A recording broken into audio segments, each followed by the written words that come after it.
जय श्री गणेश। भगवान शिव के तेज से स्कंद का प्रादुर्भाव एवं स्वतंत्र महान आनंद उत्सव का होना। ब्रह्मा जी बोले, देवताओं एवं विष्णु की स्तुति सुनकर योग ज्ञान विशारद भगवान शंकर यद्यपि निष्काम हैं, यद्यपि उन्होंने भोग का परित्याग नहीं किया। फिर वे भक्त वत्सल शंकर दैत्यों से पीड़ित हुए देवताओं के समीप घर के दरवाजे पर आए, और उस समय मुझ ब्रह्मा तथा विष्णु के साथ देवगण भक्त वत्सल प्रभु शिव का दर्शन कर अत्यंत सुखी हुए।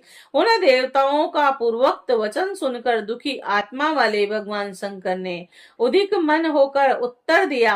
देवताओं ने सिर झुकाकर परम स्नेह पूर्वक शंकर को प्रणाम किया, और हे मुने, मुझ ब्रह्मा तथा विष्णु के साथ सभी देवताओं ने शंकर की स्तुति की।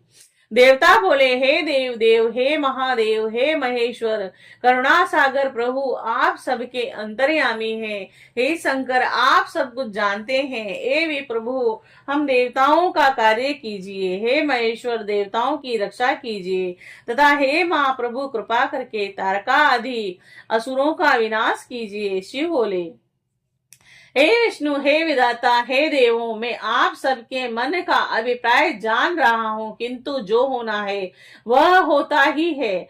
भावी का निवारण करने वाला कोई नहीं है। हे देवों, जो होना था वह तो हो गया, और अब जो उपस्थित है उसके विषय में सुनिए। मुझ शिव के स्खलित इस तेज को इस समय कौन धारण करेगा?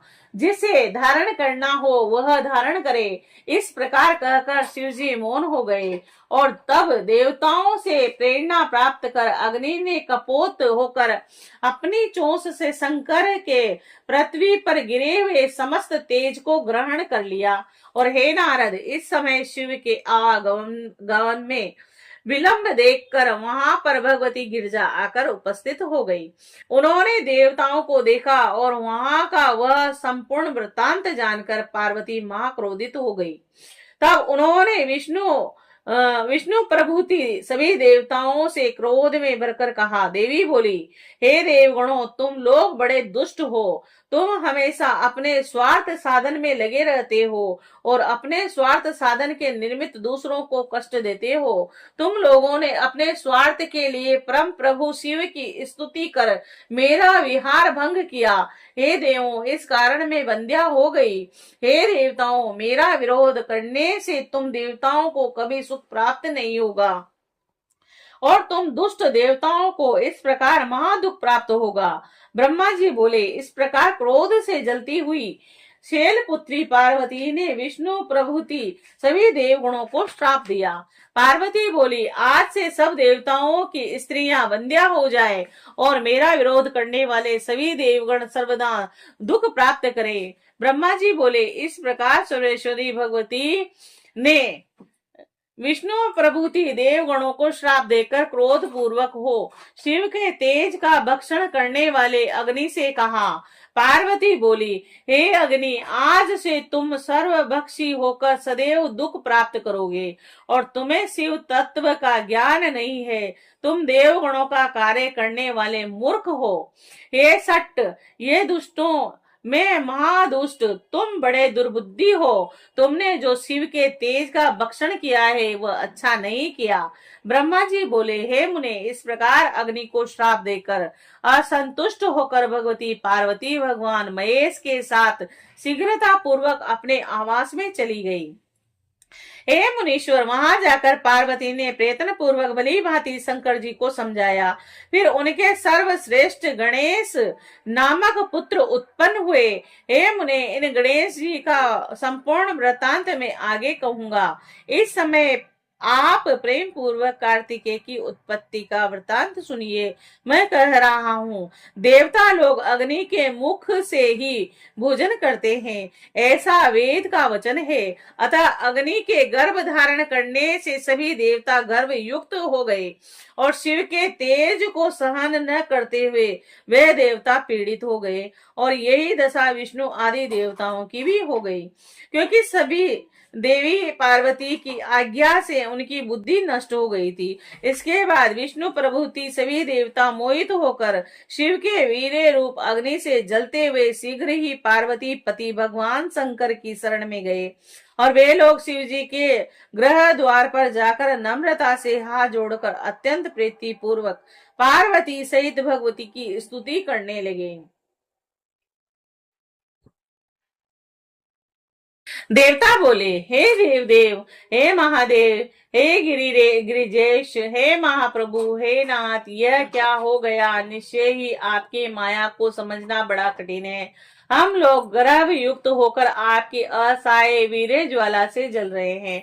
हे शंभु, कृपा कीजिए और हम लोगों की दुर्अवस्था का निवारण कीजिए।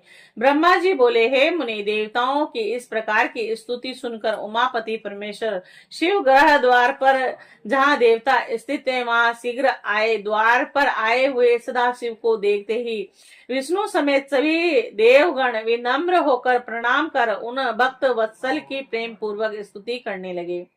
देवता बोले, हे शंभु, हे शिव, हे महादेव, आपको विशेष रूप से प्रणाम करते हैं।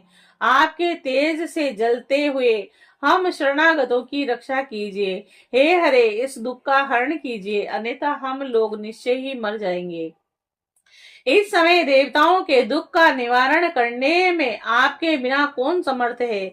ब्रह्मा जी बोले, भक्त वत्सल सुरेश्वर भगवान शिव ऐसी दीनवाणी को सुनकर हंसते हुए देवताओं को उत्तर दिया।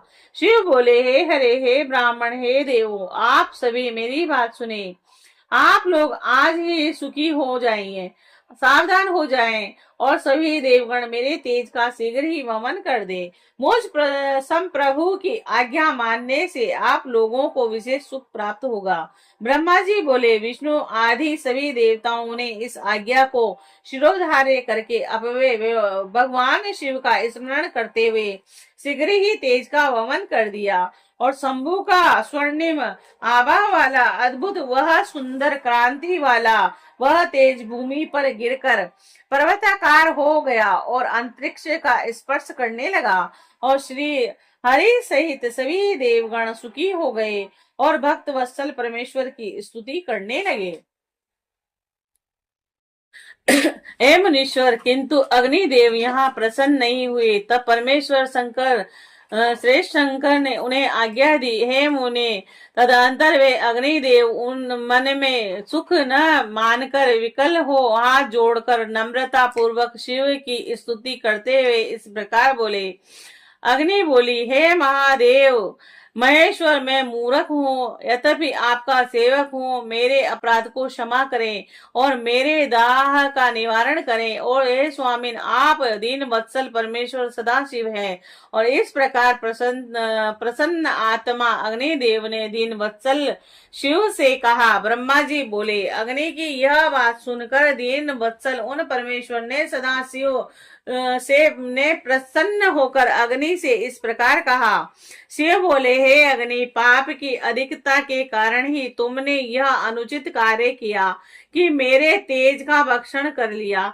अब मेरी आज्ञा से तुम्हारे दाह का निवारण हो गया। हे अग्नि, अब तुम मेरी शरण में आ गए हो, इससे मैं प्रसन्न हुआ। अब तुम्हारा सारा दुख दूर हो जाएगा और तुम सुखी हो जाओगे। अब तुम किसी सुलक्षणा स्त्री में मेरे रेत को प्रयत्न पूर्वक स्थापित करो, जिससे तुम दाह मुक्त होकर विशेष रूप से सुखी हो जाओगे। ब्रह्मा जी बोले, भगवान शंकर की बात को सुनकर अग्नि हाथ जोड़कर नतमस्तक झुकाकर और प्रीति पूर्वक भक्तों के कल्याण करने वाले भगवान शंकर से गिरे गिरे बोले, हे महेश्वर, हे नाथ, आपका यह तेज असहाय है और शक्ति स्वरूपा भगवती के अतिरिक्त तीनों लोकों में इसे धारण करने में कोई समर्थ नहीं है। हे मुनि श्रेष्ठ, अग्नि ने जब ऐसा कहा तब हृदय से अग्नि का उपहार चाहने वाले आपने भगवान शंकर की प्रेरणा से इस प्रकार कहा। नारद जी बोले, हे अग्नि, तुम्हारे दाह का निर्वाहन करने वाला कल्याणकारी परम आनंददायक रमणीय तथा सभी कष्टों का निवारण करने वाला मेरा वचन सुनो। ए वहे, मेरे द्वारा बतलाए जाने वाले इस उपाय को करके दार रहित होकर सुखी हो जाओ। हे तात, भगवान शिव की इच्छा से ही मैंने आदर पूर्वक भली भांति कहा है। हे सुचे, माघ मास में प्रातः काल जो स्त्रियां स्नान करती हो, इस महान तेज को तुम उनके शरीर में स्थापित कर दो। ब्रह्मा जी बोले, हे मुनि, उसी अवसर पर माघ मास में प्रातः काल नियम पूर्वक स्नान करने की इच्छा से सप्त ऋषियों की स्त्रियां वहां आई। और हे मुनि, स्नान करके वह स्त्रियां अत्यंत दंड से पीड़ित हो गई, और उनमें से 6 स्त्रियां अग्नि ज्वाला के समीप जाने की इच्छा से वहां से चली गई, और उन्होंने मोहित देख कर सुरित्रा ज्ञानवती देवी अरुंधति ने शिव की आज्ञा से उन्हें जाने से विशेष रूप से रोका। और हेम ने भगवान शिव की माया से मोहित वे 6 स्त्री पत्नियां अपने शीत का निवारण करने के लिए हठ पूर्वक वहां पहुंची। और हेम ने अग्नि के द्वारा ग्रहित उस रेत के सभी कर्ण कोम कुपों के द्वारा शीघ्र ही उन्हें ऋषि पत्नियों के देहों में प्रविष्ट हो गए, और वह अग्निदाह से युक्त हो गई। अग्नि गर्भधान होकर ज्वाला स्वरूप से शीघ्र ही वह उन भगवान शंकर और आपका मन से स्मरण करते हुए सुख पूर्वक अपने लोक को चले गए। हे साधु, वह स्त्रियां अग्नि के द्वारा दाह से पीड़ित और गर्भित हो गई। और हे तात, अरुंधति दुखी होकर अपने आश्रम को चली गई। हे तात, अपनी स्त्री को गर्भ अवस्था देखकर उसके पति तुरंत क्रोध से व्याकुल हो गए, और वह परस्पर भली भांति विचार विमर्श करके उन्होंने अपनी पत्नियों का त्याग कर दिया। और हे तात, वे 6 ऋषि पत्नियां अपने अपने गर्भ अवस्था का विचार कर कर अत्यंत दुखी और व्याकुल चित्त वाली हो गई। उन मुनि पत्नियों ने शिव के उस गर्भ रूप तेज को हिम शिखर पर त्याग दिया, और वे दाह रहित होकर गई। और भगवान शिव के उस असहनीय तेज को धारण करने में असमर्थ होने के कारण हिमालय कंपित हो उठे, और उसे दाह से पीड़ित होकर उन्होंने शीघ्र ही उस तेज को गंगा में विसर्जित कर दिया। और हे मुनीश्वर, गंगा ने भी परमात्मा के उस दुसह तेज को अपनी तरंगों के द्वारा सरकंडों के समूह में स्थापित कर दिया, और वहां गिरा हुआ वह तेज शीघ्र ही एक सुंदर, सौभाग्यशाली, शोभा युक्त, तेजस्वी और प्रीति को बढ़ाने वाले बालक के रूप में परिणित हो गया। और हे मुनीश्वर, मार्ग शीर्ष अगन मास के शुक्ल पक्ष की षष्ठी तिथि को उस शिव पुत्र का पृथ्वी पर प्रादुर्भाव हुआ।